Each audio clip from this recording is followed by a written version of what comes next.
Fala, meus amigos, bem-vindos ao nosso quarto encontro abordando, hipertrofia. Primeiro encontro nosso, falávamos sobre drogas relacionadas à hipertrofia muscular, o que foi bastante importante. Deixamos claro que não somos nem a favor, nem contra, só colocamos os pontos para que vocês entendessem melhor a finalidade desse ou daquele fármaco. Falamos sobre SARMs, falamos sobre esteroides, falamos sobre peptídeos. No nosso segundo encontro, falei sobre treinamento, o que caracteriza o treinamento, generalidades do treinamento de hipertrofia. No terceiro encontro, falávamos sobre dieta, nutrição aplicada ao treinamento. E hoje vamos falar um pouco sobre algumas confusões que existem. Na verdade, uma confusão que existe em relação à nutrição e hipertrofia muscular. Amigos, entendam. Dentro da nutrição, e eu sou nutricionista, existe uma flexibilização muito grande. Grande professor Jean-Claude, seja muito bem-vindo. Treinador Henrique, Leila, Lelinha, Guilherme Farias, sejam todos vocês muito bem-vindos. Maicon, como é que estamos? Boa noite, boa noite. Show de bola. Olha, Catalão, Cristiana, minha colega, Lélio, muito bom. Fabri Lima, Pontes, André Luiz, Valdomiro Bueno, Márcia, João Alfredo. Muito bom, amigos. Vejam só. Existe uma tentativa dentro da nutrição, especificamente na nutrição comportamental, e que já deixo claro, eu sou completamente adepto, acho que esse é o caminho mesmo. Vejam, uma tentativa de adequar a nutrição aos anseios do paciente. Não quer virar para o cara e falar como o que você quer, mas uma tentativa de educação nutricional, guiá-lo para que ele possa crescer dentro de uma melhoria no estilo de vida, da qualidade de vida, com o suporte nutricional adequado. Ok. Mas acontece que tem umas pessoas, e eu acho que por razões muito obscuras, que optam por encorajar determinadas práticas que não fazem o menor sentido. E aqui eu vou direto ao ponto, que esse é um ponto que me incomoda profundamente. As pessoas que são do meu convívio sabem que eu detesto bebida e detesto quem bebe. Já vamos dar na canela logo de uma vez, que é para ninguém ficar achando que eu estou com muita frescura. Não acho que é o correto, tenho pavor dessa prática, desse costume. Então já deixei claro o meu ponto. Os bebuns que quiserem se retirar da live, sintam-se convidados, tá? Mas a verdade é que não faz o menor sentido o consumo da bebida alcoólica e o anseio pelo crescimento muscular. Se você quiser beber, beba e não converse comigo sobre hipertrofia. Senta na minha mesa, converse sobre qualquer assunto, eu vou amar você. Mas se você estiver segurando um copinho de cachaça, sentar na minha mesa e vir falar sobre hipertrofia muscular, já me irritou profundamente. É dentro deste cenário que eu falo que eu não gosto, tá? Na verdade, eu não tenho nada contra, desde que você não venha falar de hipertrofia muscular. Chegamos a um ponto muito importante. Não há hipertrofia muscular na presença do álcool. Não escutou? Não acontece hipertrofia na presença do álcool. Não entendeu? Você não cresce bebendo cachaça. Pronto. Não tem como isso acontecer. Simples assim. Tá ok? Então olha só. Quando alguém vira para você e fala assim, não, mas veja, uma taça de vinho toda noite é extremamente saudável. Saudável é você dormir, saudável é você fazer alimentação boa, saudável é você não me irritar. Porque quando você me irrita, a sua saúde fica comprometida, não tem nada de saudável em beber vinho.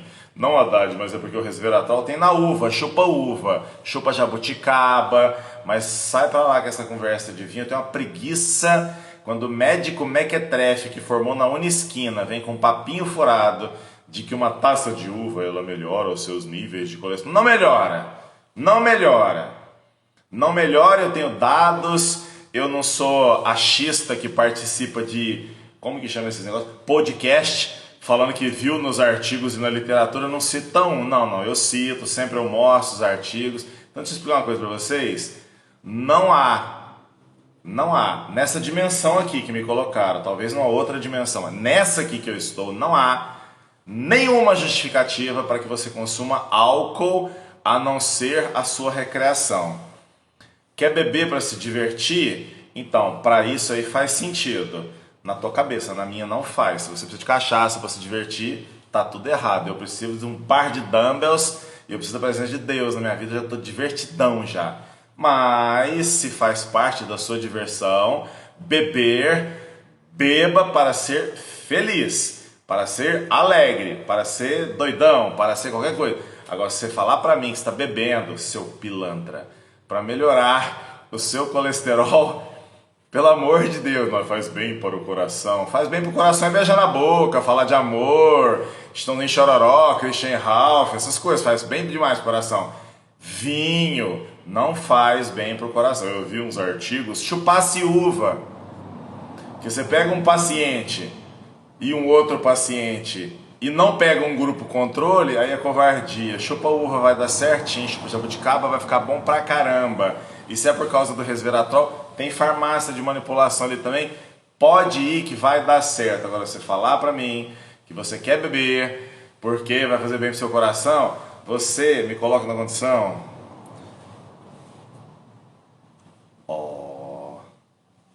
Ai, se me pega num dia que eu tô aquecido, mas é cada canelada. Vem cá, deixa eu conversar com você. Olha o cara de pau, deixa eu ver. Posso tomar uma Heineken? Os caras de pau tudo falam, né? Se o maconheiro fala, posso fumar uma vela? Olha lá o maconheiro. Vocês podem beber Heineken, né? Bando de filha da... Vamos lá, deixa eu explicar uma coisa para vocês. Já foi demonstrado algumas vezes, mas agora mais comprovado, que se você comparar a taxa de síntese proteica, quanto de proteína está sendo potencialmente sintetizada no músculo. A taxa de síntese proteica na presença do álcool, na intoxicação por álcool. Olha que termo bonito que eles usam na literatura, intoxicação. Né? Não é só na presença do álcool, né? Na intoxicação por álcool. Eu amo a ciência, gente. Eu gosto de cientista sério. Tem cientista mequetrefe, mas tem cientista que é sério, né? Intoxicação por álcool. A taxa de síntese proteica ela foi prejudicada de 15 até 20% durante 16 até 24 horas. Eu acho assim, fantástico. Né? E após 24 horas, a taxa de síntese proteica basal, normal, não tinha voltado aos níveis naturais. Para quem não treina, para quem fala, eu acho que se eu treinasse uns 6 meses eu competiria. Falar que comprometeu em 15 a 20% a taxa de síntese proteica, esse pilantra fala assim, mas isso aí é muito, Haddad. Para quem treina, para quem faz dieta, para quem se mata há mais de 10 anos, se você disser para essa pessoa que existe um vacilo que vai comprometer durante 24 horas a taxa de síntese proteica dele, ele fala assim, não bebo nem ferrando. Treinei a semana inteira, uma cachaçada que eu der na sexta-feira à noite, no sábado à noite vai comprometer 20%. Eu não cresço 20% num dia. 20% demora um mês para crescer. Vai me acompanhando, deixa de ser bobo. Para de ir na conversa desses caras formados na esquina, que tem negócio muito sério acontecendo aí, tá? Uma outra coisa, quando existe a presença dessa grande quantidade de álcool a qual estou me referindo, caracteriza intoxicação por etanol, tanto o IGF-1 quanto a insulina, tá? Os dois, eles acabaram tendo um comprometimento, né? A taxa deles de indução de síntese, de estímulo da síntese proteica, atingiu 30%. O teu hormônio mais anabólico foi prejudicado em 30%. Durante quanto tempo? O dia inteiro após você ter enchido feito o consumo abusivo do álcool. Portanto, tudo que você tinha feito durante o mês inteiro, talvez no meu caso, que treinei durante muitos anos, não era nem o que eu fiz o mês todo. Teria sido o que eu fiz durante 2, 3 meses de trabalho num finalzinho de semana enchendo a cara na cachaça. Mas ó, não é por causa disso que eu não bebo não, viu? Eu não bebo por questões filosóficas e porque o paladar não aceita. Não faz parte de mim. É igual mandar comer piqui. Eu não como piqui porque eu não gosto e por causa de questões filosóficas. Então assim, não bebo. Mas eu tô me esforçando aqui para fazer a sua cabeça, pra você parar de tomar essa cachaça aí. Vai tomar Duroteston. Tô brincando, não é isso não. Mas veja, se você associar isso aí, ó, a taxa de síntese proteica caiu. A ação do IGF-1 caiu. A ação da insulina caiu em 30%. A hora que você coloca esses dados na sua frente, fala, rapaz, ficou ruim, hein? Ficou ruim. Não, Haddad, mas espera aí, eu não estou produzindo a síntese, eu não estou produzindo proteína, mas não significa que eu estou perdendo. Vai sonhando, Alice, vai sonhando. Quando você pega e faz uma alta ingestão de álcool, daqui a pouco eu vou te explicar o que é a alta ingestão de álcool, você vai ver que tem gente que fez isso hoje de tarde, estamos na quarta-feira, tá? Mas olha só, a presença desse álcool, ela vai estimular a liberação de alguns hormônios pela sua suprarrenal, uma glândula que você tem, que ela vai agir na sua hipófise. E aí é o seguinte, a hipófise anterior, ela vai liberar o hormônio adrenocorticotrópico, o ACTH.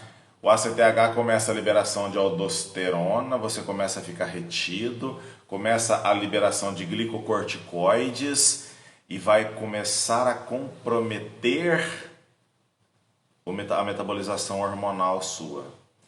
Começam seus níveis de hormônios androgênicos, testosterona, caírem, agredindo a sua massa magra mais do que já estava sendo agredida, porque eu acabei de mostrar para você que a taxa de síntese proteica cai, que a ação do IGF da insulina cai, agora eu mostrei que a testosterona cai e que os seus glicocorticoides, seus mineralocorticoides, a aldosterona, o cortisol vão aumentando, sacrificando sua massa muscular. Fechou? Bom pra caramba. Tem uma outra coisa, né? Que essa retenção de líquido ainda vai te deixar hipertenso. Não, Haddad, mas uma cervejinha, ela é boa porque ela é diurética. Diurética porque tá saindo água do teu cérebro, só se for. Mas não é diurético, rapaz, o negócio tá deixando todo retido. Você conhece algum cachaceiro que é fibrado, definido? Diurético. Saiu do músculo e foi pra bochecha, né? O bicho acorda com a cara desse tamanho, parecendo uma lua. Foi muita diurese por causa da cerveja. Diuresou o cérebro, né? Saiu pelo xixi. Os poucos neurônios que você tinha, né? Aí saiu pelo cérebro. Vai brincando com a tua saúde. Engraçado, né? Assim, porque bebe-se pra caramba, né? É uma hipocrisia em relação à bebida alcoólica que eu não consigo nem acreditar. Quando eles fizeram essa intoxicação em modelos experimentais, ratos, eles encontraram uma coisa fantástica, né? Porque eles foram colocando o álcool e eles iam dosando. E eles perceberam o seguinte, você lembra da miostatina? Miostatina, que faz o down regulation, né? A regulação negativa da hipertrofia muscular. É engraçado, porque assim, a miostatina na musculatura esquelética aumentou muito e a miostatina da musculatura cardíaca diminuiu muito. Resultado, aconteceu uma hipertrofia cardíaca, que é o que a gente chama de remodelagem, não significa que o coração ficou mais forte, tá? Então vai devagar aí. Então, você começa a ter uma grande expressão, né, de hipertrofia não funcional em nível de cardiomiócito, o que é péssimo nesse caso. Vai bebendo álcool, vai bebendo até a sua barriga inchar, como diria Marcelo D2. E, por outro lado, você vai aumentando a expressão da miostatina em nível muscular. Então, de um lado você perde massa musculoesquelética, do outro você vai induzindo uma perda de capacidade funcional cardíaca. E eu não sei por que você aceita isso como uma ideia razoável para a tua vida. Na verdade, quando eu falo assim, que a miostatina cardíaca ela vai causar uma hipertrofia não funcional? Na verdade é porque assim, o que acontece? A miostatina em nível cardíaco, ela previne, ela controla, ela modula a apoptose dos cardiomiócitos, né? Aquela morte programada, certinha. Ou seja, suas células cardíacas vão perder a capacidade funcional delas em breve e é em função do álcool. E eu não estou falando de uso crônico, isso aqui é um artigo, né? São vários artigos que fizeram uma meta-análise muito boa para que as pessoas começassem a pensar o efeito agudo do consumo do álcool.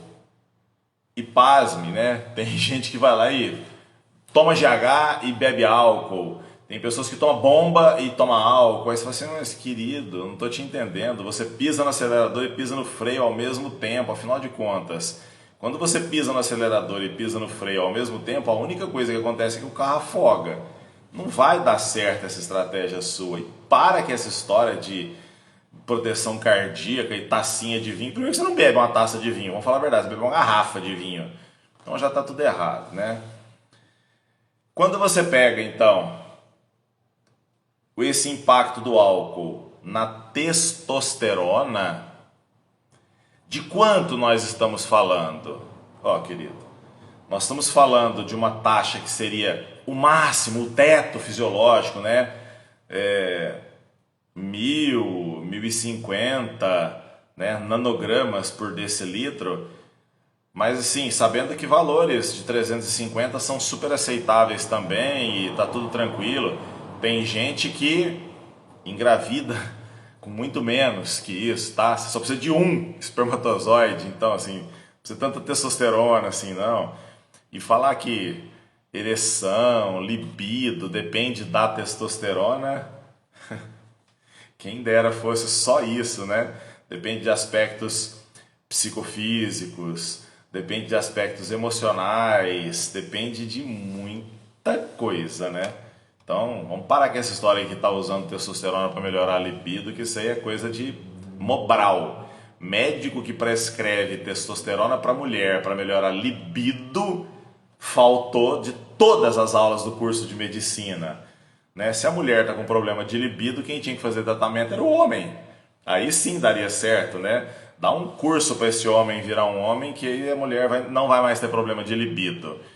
E qualquer pessoa do planeta Terra que associe a testosterona ao aumento da libido feminina está confundindo libido, agressividade, são coisas diferentes, tá? Ereção depende muito mais de centros opioides e vasodilatadores que são modulados por estrogênio. Desculpa, mas tem gente que estuda, tem gente que não estuda.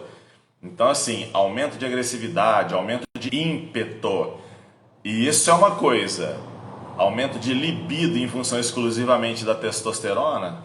Testosterona nem é vasodilatadora para começo de conversa, então volta lá na 7ª série, vai tudo de novo estudar gametas, zigoto, vamos devagar com a louça, vamos parar com isso.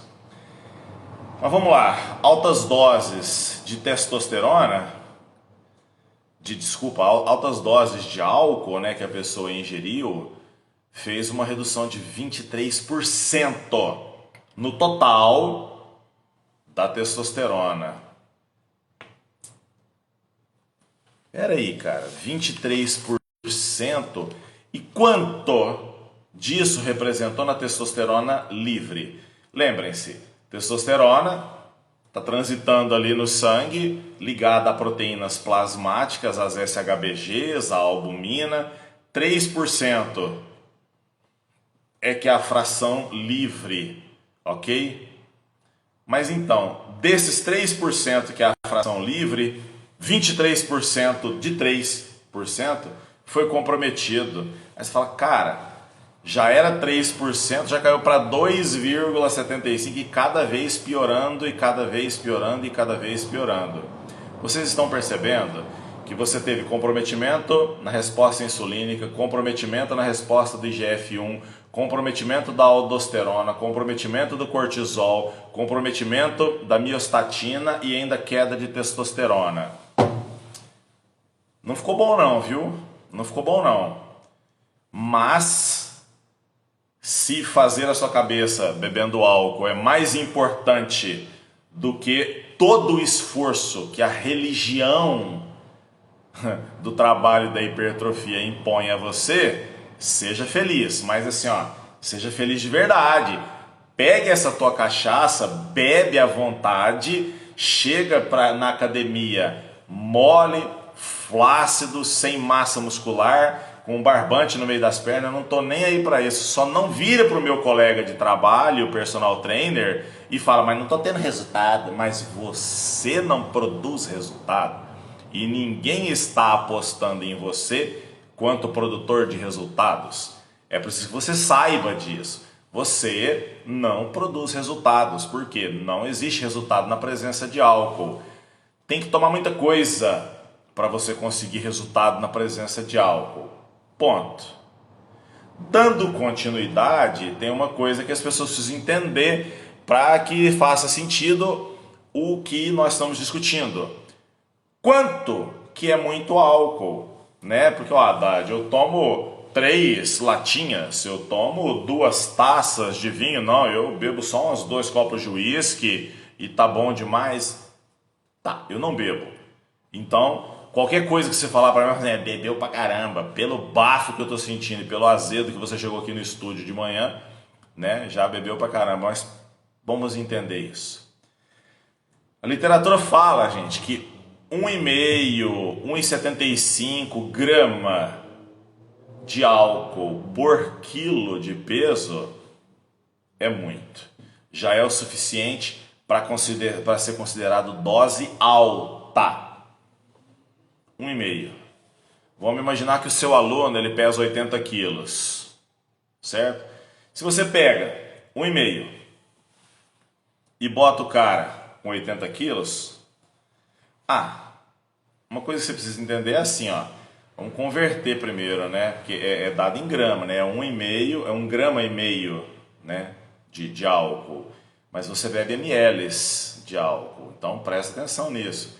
Cada ml tem 0,8 grama. Aí fica mais fácil você fazer as contas.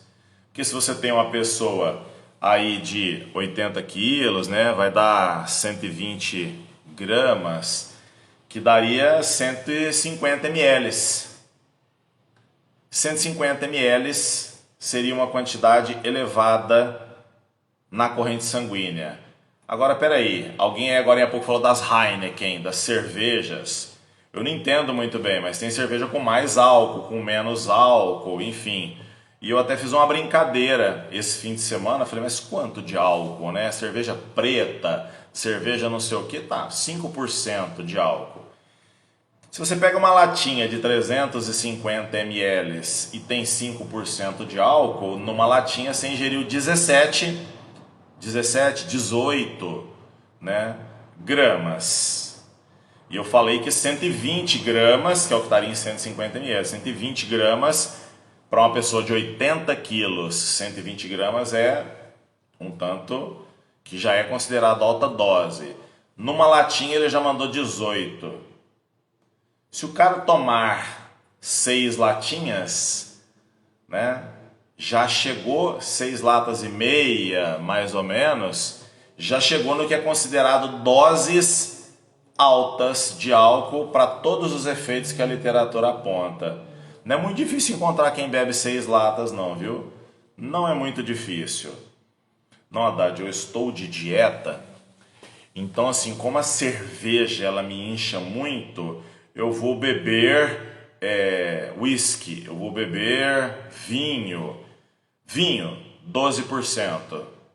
Faz as contas, você vai encontrar alguma coisa aí. Por exemplo, uma taça de vinho, ela tem 500 ml. O garçom não coloca meio litro de vinho na sua taça. Ele serve 1/3 da taça. Então a taça tem meio litro, ele serve 1/3 dela, 160, 170 ml. 12%, numa taça tem 20 gramas de álcool. Entendeu? Numa taça, 20 gramas de álcool. Você fala, mas eu posso ir até 120 para ser considerado doses elevadas, já foram 20. Mais 5 tacinhas já. E isso eu tô falando de lugar que serve certo, não 1/3 da taça. Tem gente que faz igual copo de Coca-Cola, assim, mama o vinho, e é nóis, padrinho. E não se esqueça, é toda semana ou várias vezes na semana. Eu estou lhe dizendo que durante 24 horas seus hormônios anabólicos caíram e sua resposta de taxa de síntese proteica caiu. Então, raciocina comigo que numa sentada você sacrifica 3 semanas de trabalho árduo e de dieta boa. É uma sentada, o cara faz isso 2, 3 vezes na semana. Vai pensando aí, o tal do coração protegido por causa de resveratrol e não sei o que, vai me falando. Se for whisky é de 30 até 50%.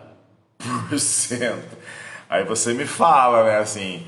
Por exemplo, gin, que as mulheres bebem, né? Eu vou tomar um gin, que aí eu não bebo. Então, mas quando você pega o gin, a taça do gin, ela também é de meio litro. Mas é servido ali, né? Alguma coisa entre 200 e 300 ml e é diluído em água. Ah, não, mas é água. Não. O álcool está ali dentro, tá? Como ela vai de 30% até 50%, vamos fazer uma média de 40%. Se você tomar eu estou falando de uma taça, oficial, taça, né, de gin, não é esses copinhos de plástico não, a taça mesmo, você vai ter ingerido 200, talvez 300 ml, o que daria numa taça as 120 gramas, que consideraria altas doses, e que faria com que a testosterona caísse 23%, faria com que o seu IGF-1 e a sua insulina tivesse uma resposta baixíssima, que a sua taxa de síntese proteica caísse entre 15% e 20% numa taça. Whisky, você considera do mesmo jeito, né? Entre 37% e 50%, 54%, bota 40%. Bota 40%. E você vai observar que é porque o uísque a pessoa bebe menos, né? Que ele é forte pra caramba e o sabor também. Mas vejam, 2, 3 doses de uísque já fritou o seu trabalho do mês. Não, Haddad, eu só tomo Campari. Tá bom, Campari é 24%, 29%, uma coisa assim. Põe 30% que você já vai começar a raciocinar em cima e você fala, nossa, bicho. Ah, então eu vou ficar na cerveja, Haddad, que 5% eu encaro. Ok, mas aí você tem um valor calórico, sabe, assim... Não sei se vale a pena. E eu estou te falando somente da concentração alcoólica, tá bom? Se você pensar que cada grama de álcool tem 7 calorias, você vai descobrir fácil, nos seus alunos, talvez você, não sei se você é o caso. Tem muito colega de trabalho meu que bebe e é felizão bebendo e não tá nem aí com o barrigão e as pernas finas e o inchaço, tá beleza. Amigo meu do mesmo jeito, tá tranquilo, mas vamos lá.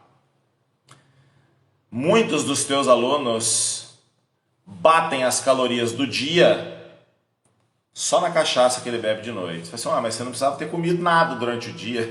Você podia ter ficado só nessa cachaça aqui que já ia ter dado as calorias. Sabe, assim... Ué, mas eu não entendo, não esmagreço. Não, você não vai esmagrecer mesmo não, irmão. A quantidade que você bebeu bateu 2 das refeições que você não fez. Sabe, já tá tudo errado. Percebam? Então, quando alguém justifica o consumo de álcool porque uma taça de vinho faz bem para o coração, não conheço quem toma uma taça de vinho, conheço quem bebe garrafas no plural.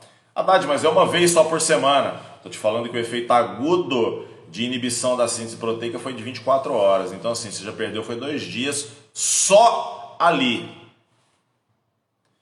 Posso te falar que a grande maioria dos acidentes absurdos e ridículos que eu vi, a pessoa estava bêbada. As maiores porradas que eu senti vontade de bater na minha vida, a pessoa estava bêbada e não apanhou por causa disso. As pessoas mais chatas que eu conheci estavam bêbadas. Ah, gente, ó, Mas eu vou te falar que as mais engraçadas que eu conheci também elas estavam bêbadas. Então, um pontinho positivo aí pro álcool, que tem cara que fica maneiraço quando ele bebe, deixa pra lá. Vamos falar disso não. Eu estou falando só da parte clínica de se consumir o álcool. Então, beba com responsabilidade, beba com moderação, tenha juízo ao beber e entenda que exclusivamente você não tem nenhuma, é impossível que haja resposta anabólica na presença de álcool. Ninguém ganha massa muscular bebendo álcool. Ninguém consegue aumentar a massa muscular. Ninguém consegue manter a massa muscular na presença do álcool. Tal coisa não existe. E é muito importante que vocês entendam que as pessoas que tentam justificar o consumo do álcool estão fazendo de uma maneira sem fundamentação na literatura. Não tem nada na literatura que justifica. E quando alguém fala assim, não, Haddad, mas é porque é um evento social, as pessoas precisam se reunir, confraternizar, vai para a igreja. Picareta. Tá querendo confraternização? Vai para a igreja. Vai para a academia puxar ferro, confraterniza com maromba, você vai ver que nós somos todos do bem. Não.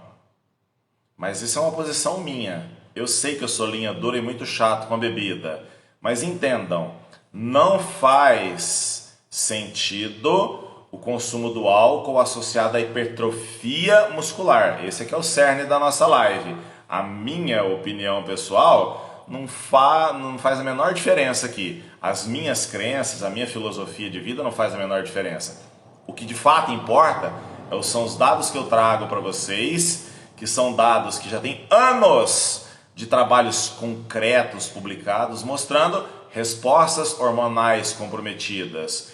Fica faltando falar para você que a taxa de produção de cortisol, se você aumentar mais a ingestão do álcool, que é o que acontece em churrascos, época de carnaval, que o pessoal dá uma abusada mesmo, eu te disse, 1,5 grama, né?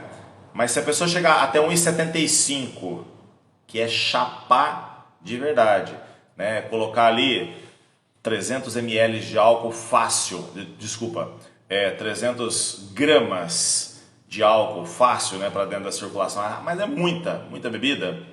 O nível de cortisol, ele vai ficar de pileque, ok? Provavelmente vai estar ressacado no dia seguinte, mas entenda, a pessoa fala assim, não, mas olha, ele acordou, ele se hidratou, comeu pra caramba, foi pra sauna, não mudou nada. O cortisol permanece alto pelas próximas 24 horas. Por causa do que você fez quando sinalizou na sua suprarrenal, na presença do álcool, ela mandou um estímulo para a sua hipófise, para a sua pituitária, e ela acelerou a produção de cortisol nas suprarrenais. Portanto, já era. Você vai catabolizar mesmo. Você nunca vai encontrar uma pessoa que bebe, que tem músculos empedrados, saudáveis. Isso é muito sério. Essa coisa de que tenta banalizar o consumo da bebida não deve ser feito. E voltando para o nosso cerne, que é da hipertrofia, jamais, nunca vocês vão encontrar uma pessoa que faz o consumo da bebida alcoólica e tem ganhos de massa muscular. Isso aí é uma lenda, é um mito que não é possível. Não é possível não encontrar em humanos, não encontrar em modelos animais, não conseguiram reproduzir nem em cultura de célula. Na presença de etanol, essas funções, que são funções anabólicas, estão todas inibidas. E as funções catabólicas estão exacerbadas e a apoptose, a morte programada celular, está exacerbada. Hoje nós viemos aqui para falar para vocês sobre isso.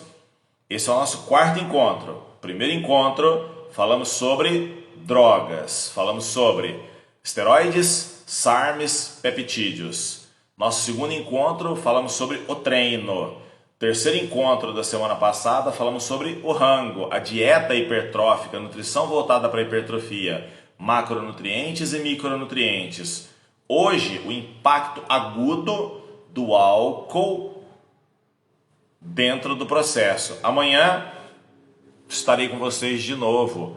Perguntas e respostas. Amanhã a Titio vai estar aqui para vocês tirarem todas as dúvidas de vocês sobre droga, treino, dieta, cachaça e hipertrofia. Mas nós vamos falar sobre hipertrofia, beleza? Fiquem com Deus e um par de dumbbells.